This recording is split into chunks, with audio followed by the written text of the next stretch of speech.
Joining us now is U.S. Attorney General Loretta Lynch, and we welcome you to the broadcast, Madam Attorney General. Let's start with the latest on the investigation. What can you tell us? Yes, well, the latest on the investigation is that obviously it's ongoing. We're moving quickly, and we're trying to uncover everything we can about this killer's motivations, what led him to this particular place, this particular club.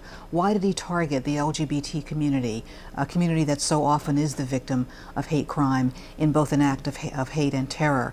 Tomorrow, we will be releasing a partial transcript of the killer's conversations from within the nightclub with the Orlando negotiators. After he called 911, obviously the hostage negotiators reached out to him to try and ascertain who was he, why was he doing this, and obviously the status of the victims. There were 3 calls, and we'll be releasing that partial transcript tomorrow. We know he mentioned ISIS. What else did he talk about? Well, he talked about what he was saying at that time were part of his motivations for why he was in the nightclub. Again, we've had a lot of conflicting information over the course of the investigation, so that information will be coming out.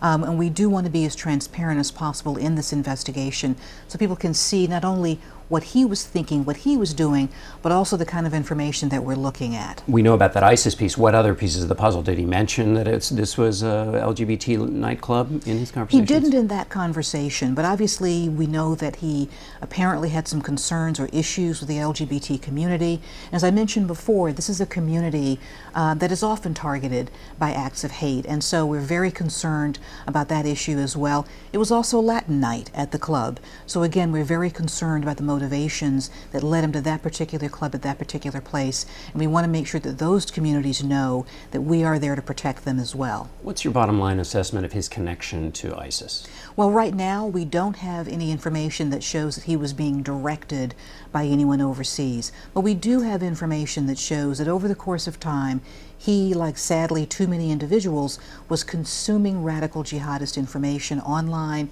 and was becoming radicalized here in the United States. Of course, he was born here and grew up here, and so we're looking at all of those connections as well to determine when did it happen and what was the point that led him to actually pick up that gun. I will actually be traveling to Orlando on Tuesday to continue my briefings. I'll be getting briefings on the ground, meeting with the victims, the first responders, and talking about the support that we're offering local law enforcement and those victims. What's the latest on his wife? Will any charges be filed against You know, her? it's really too early to talk about other individuals in the investigation right now, except to say that we are talking to everyone who had a connection to this killer. And of course, that includes family members. So we can find out what he said, what he did, how he appeared.